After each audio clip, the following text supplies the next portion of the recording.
Bienvenido a Lectura Bíblica en un año. Gracias por unirte a este hermoso devocional para encontrarnos con Dios en su palabra.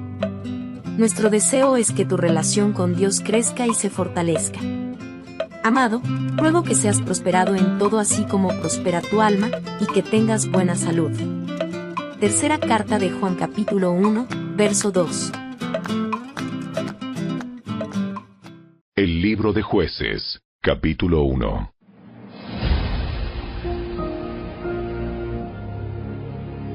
Después de la muerte de Josué, los israelitas le preguntaron al Señor: ¿Cuál de las tribus debe ser la primera en atacar a los cananeos? El Señor contestó: Judá, porque yo le he dado la victoria sobre la tierra. Entonces, los hombres de Judá les dijeron a sus parientes de la tribu de Simeón: vengan con nosotros a luchar contra los cananeos que viven en el territorio que se nos asignó. Después nosotros los ayudaremos a ustedes a conquistar su territorio. Así que los hombres de Simeón fueron con los de Judá. Cuando los hombres de Judá atacaron, el Señor les dio la victoria sobre los cananeos y los fereceos, y mataron a 10,000 guerreros enemigos en la ciudad de Besec. Mientras estaban en Besec, se toparon con el rey Adoni-Besec, y lucharon contra él, y derrotaron a los cananeos y a los fereceos. Adoni-Besec escapó, pero los israelitas pronto lo capturaron, y le cortaron los pulgares de las manos y los dedos gordos de los pies. Adoni-Besec dijo: Una vez, yo tuve 70 reyes, sin los pulgares de las manos y los dedos gordos de los pies, comiendo migajas debajo de mi mesa. Ahora Dios me devolvió lo que les hice. Y se lo llevaron a Jerusalén, donde murió. Los hombres de Judá atacaron a Jerusalén y la tomaron. Mataron a todos sus habitantes y prendieron fuego a la ciudad. Luego descendieron para combatir contra los cananeos que vivían en la zona montañosa, en el Negev y en las colinas occidentales. Judá marchó contra los cananeos en Hebrón, antiguamente llamada Kiriat Arba, y derrotó a las fuerzas de Sesai, Aimán y Talmai. De allí salieron a luchar contra los habitantes de la ciudad de Debir, antiguamente llamada Kiriat Sefer. Caleb dijo: daré a mi hija Axa en matrimonio al que ataque y tome Kiriat Sefer. Otoniel, hijo de Cenaz, un hermano menor de Caleb, fue quien conquistó la ciudad. Así que Axa pasó a ser esposa de Otoniel. Cuando Axa se casó con Otoniel, ella insistió en que él le pidiera un campo a Caleb, su padre. Mientras ella se bajaba de su burro, Caleb le preguntó: ¿qué te pasa? Ella contestó: concédeme otro obsequio. Ya me regalaste tierras en el Negev. Ahora te ruego que también me des manantiales. Entonces Caleb le entregó tanto los manantiales de la parte alta como los de la parte baja. Cuando los miembros de la tribu de Judá salieron de Jericó, la ciudad de las palmeras, los eneos, que eran descendientes del suegro de Moisés, los acompañaron al desierto de Judá y se establecieron entre la gente del lugar, cerca de la ciudad de Arad, en el Negev. Luego Judá se unió con Simeón para luchar contra los cananeos que vivían en Sefat, y destruyeron la ciudad por completo. Por eso la ciudad fue llamada Horma. Además, Judá tomó las ciudades de Gaza, Ascalón y Ecrón, junto con los territorios vecinos. El Señor estaba con los de Judá, y ellos tomaron posesión de la zona montañosa, pero no lograron expulsar a los habitantes de las llanuras, quienes tenían carros de guerra hechos de hierro. Caleb recibió la ciudad de Hebrón, tal como Moisés le había prometido, y expulsó a todos sus habitantes, que eran descendientes de los 3 hijos de Anac. Sin embargo, la tribu de Benjamín no logró expulsar a los jebuseos, quienes vivían en Jerusalén. Por eso hasta el día de hoy, los jebuseos viven en Jerusalén, junto con el pueblo de Benjamín. Los descendientes de José atacaron la ciudad de Betel, y el Señor estuvo con ellos. Enviaron espías a Betel, antes conocida como Luz, quienes abordaron a un hombre que salía del poblado y le dijeron: muéstranos cómo entrar en la ciudad. y tendremos compasión de ti. Entonces, él les mostró una vía de acceso, y ellos mataron a todos en la ciudad, menos a ese hombre y a su familia. Más tarde, el hombre se trasladó a la tierra de los hititas, donde estableció una ciudad a la que llamó Luz. Este nombre lo conserva hasta el día de hoy. La tribu de Manasés no logró expulsar a la gente que vivía en Betzán, Taanac, Dor, Ibleam, Megiddo y en todos los asentamientos vecinos, porque los cananeos estaban decididos a quedarse en esa región.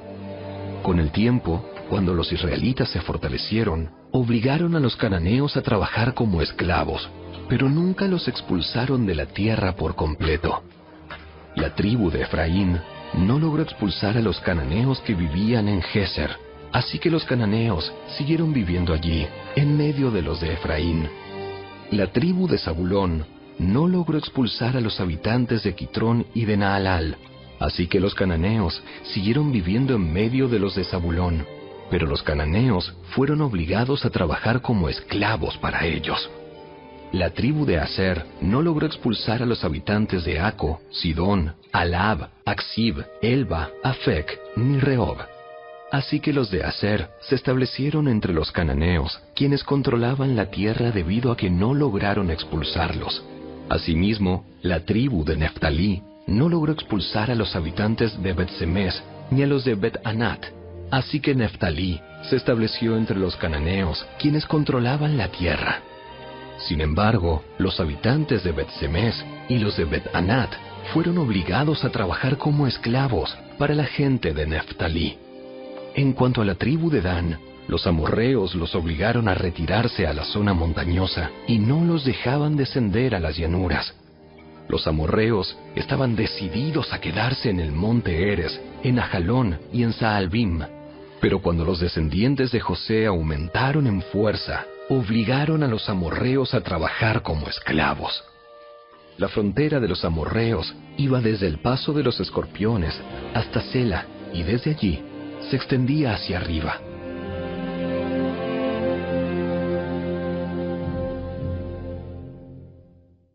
Capítulo 2. El ángel del Señor subió de Gilgal a Boquim y dijo a los israelitas: Yo los saqué de Egipto y los traje a esta tierra que juré dar a sus antepasados, y dije que nunca rompería mi pacto con ustedes. Por su parte, ustedes no debían hacer ningún pacto con los habitantes de esta tierra, sino destruir sus altares. Pero desobedecieron mi mandato. ¿Por qué lo hicieron? Ahora declaro que ya no expulsaré a los pueblos que viven en la tierra de ustedes. Ellos les serán espinas clavadas en el costado, y sus dioses serán una tentación constante para ustedes. Cuando el ángel del Señor terminó de hablar a los israelitas, el pueblo lloró a gritos. Por eso llamaron al lugar Boquim, que significa llanto, y allí le ofrecieron sacrificios al Señor. Después que Josué despidió al pueblo, cada una de las tribus salió para tomar posesión del territorio que se le había asignado. Los israelitas sirvieron al Señor todo el tiempo que vivieron Josué y los líderes que lo sobrevivieron, aquellos que habían visto todas las grandes cosas que el Señor había hecho por Israel. Entonces Josué, hijo de Nun y siervo del Señor, murió a los 110 años de edad. Lo enterraron en Timmat Sera, tierra que se le había asignado en la zona montañosa de Efraín, al norte del monte Gaas. Después de que murieron todos los de esa generación, creció otra que no conocía al Señor, ni recordaba las cosas poderosas que Él había hecho por Israel. Los israelitas hicieron lo malo a los ojos del Señor y sirvieron a las imágenes de Baal. Abandonaron al Señor, Dios de sus antepasados, quien los había sacado de Egipto. Siguieron y rindieron culto a otros dioses, los dioses de los pueblos vecinos, y así provocaron el enojo del Señor. Abandonaron al Señor para servir a Baal y a las imágenes de Astoret. lo cual hizo que el Señor ardiera de enojo contra Israel y que los entregara en manos de saqueadores, quienes les robaron sus posesiones. Los vendió a los enemigos que tenían a su alrededor y ya no podían vencerlos. Cada vez que los israelitas salían a la batalla, el Señor peleaba en contra de ellos e hizo que sus enemigos los derrotaran, tal como Él les había advertido, y el pueblo estaba muy angustiado. Entonces, el Señor levantó jueces para rescatar a los israelitas de la mano de sus agresores. Sin embargo, Israel no hizo caso a los jueces, sino que se prostituyó rindiendo culto a otros dioses. ¡Qué pronto se apartaron del camino de sus antepasados, los cuales habían obedecido los mandatos del Señor! Cada vez que el Señor levantaba a un juez sobre Israel, Él estaba con ese juez y rescataba al pueblo de sus enemigos durante toda la vida del juez, pues el Señor tenía compasión de su pueblo, que estaba sobrecargado de opresión y sufrimiento.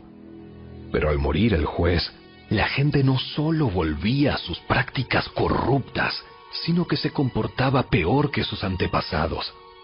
Seguía a otros dioses, los servía y les rendía culto. Además, se negaba a abandonar sus prácticas malvadas y sus tercos caminos.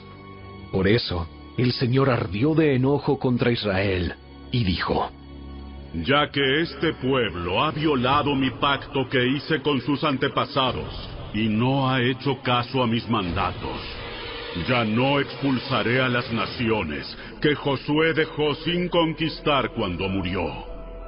Lo hice para poner a prueba a Israel, para ver si seguiría o no los caminos del Señor, como lo hicieron sus antepasados. Por esa razón, el Señor dejó esas naciones donde estaban, no las expulsó de inmediato, ni permitió que Josué las conquistara a todas.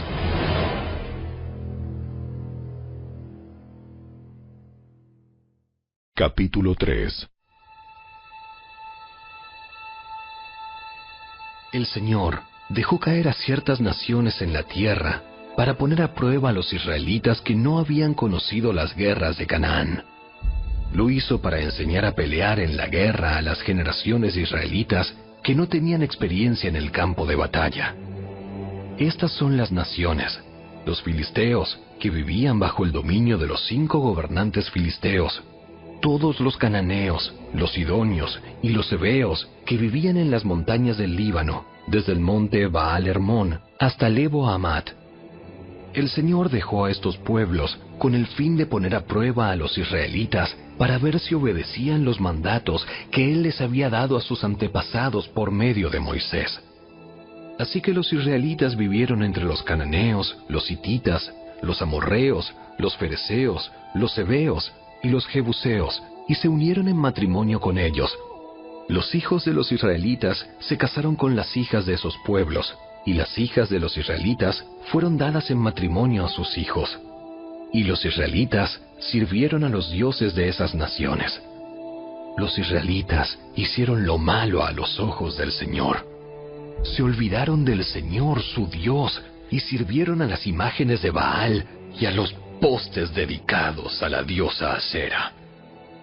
Entonces el Señor ardió de enojo contra Israel y lo entregó en manos de Cusán Risataim, rey de Aram Naharaim. Y los israelitas sirvieron a Cusán Risataim durante 8 años. Pero cuando el pueblo de Israel clamó al Señor por ayuda, el Señor levantó a un libertador para salvarlos. Se llamaba Otoniel, hijo de Cenaz, un hermano menor de Caleb. El Espíritu del Señor vino sobre él y comenzó a ser juez de Israel. Entró en guerra contra Cusán Risataim, rey de Aram, y el Señor le dio la victoria sobre él. Y hubo paz en la tierra durante 40 años. Luego murió Otoniel, hijo de Cenaz. De nuevo los israelitas hicieron lo malo a los ojos del Señor, y por la maldad de ellos, el Señor le dio dominio sobre Israel al rey Eglón, de Moab. Eglón se alió con los amonitas y los amalecitas, y salió a pelear. Derrotó a Israel, y tomó posesión de Jericó, la ciudad de las palmeras. Entonces los israelitas sirvieron a Eglón, rey de Moab, durante 18 años. Sin embargo, cuando el pueblo de Israel clamó al Señor por ayuda, el Señor nuevamente levantó a un libertador para salvarlos. Se llamaba Ahod, hijo de Gera, quien era un hombre zurdo de la tribu de Benjamín. Los israelitas enviaron a Ahod a entregar el dinero del tributo al rey Eglón de Moab. Así que Ahod hizo una daga de 2 filos, de unos 30 centímetros de largo. La ató a su muslo derecho y la escondió debajo de la ropa. Luego le llevó el dinero del tributo a Eglón, quien era muy gordo. Después de entregar el pago, Ahod emprendió el regreso junto con los que le habían ayudado a llevar el tributo. Pero cuando Ahod llegó a donde estaban los ídolos de piedra, cerca de Gilgal, se regresó. Se presentó ante Eglón y le dijo: Tengo un mensaje secreto para usted. Entonces el rey les ordenó a sus sirvientes que se callaran y que todos salieran de la habitación. Así que Ahod se acercó a Eglón, quien estaba sentado solo en una habitación fresca de la planta alta, y le dijo: Tengo un mensaje de Dios para usted. Cuando el rey Eglón se levantó de su asiento, Ahod sacó con la mano izquierda la daga que tenía atada al muslo derecho y se la clavó al rey en el vientre. La daga entró tan profundo que la empuñadura se hundió bajo la gordura del rey. Así que Ahod no sacó la daga, y al rey se le vaciaron los intestinos.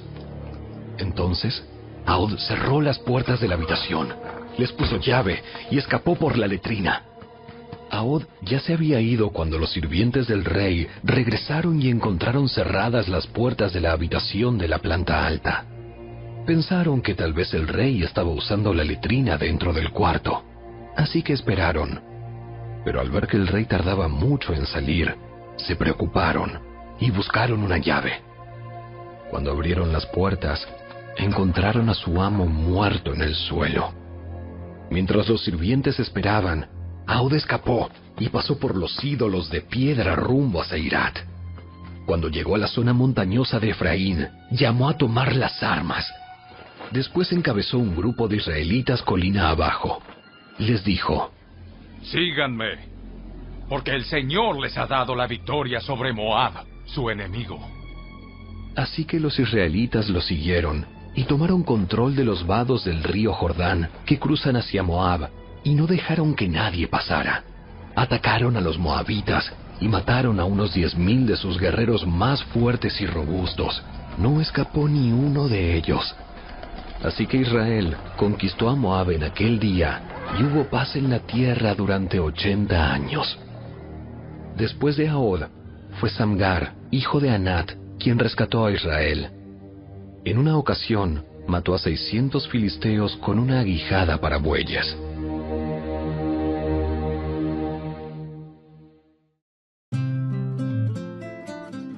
Gracias por acompañarnos.